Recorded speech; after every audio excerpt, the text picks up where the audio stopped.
With his home quickly freezing over, this beaver has little time to waste. His busy work has attracted the attention of some curious onlookers.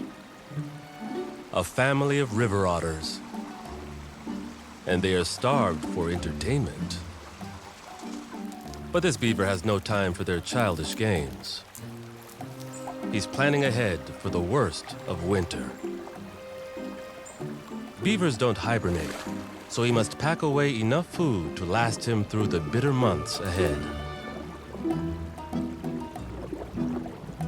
The beaver's pantry is at the bottom of the pond.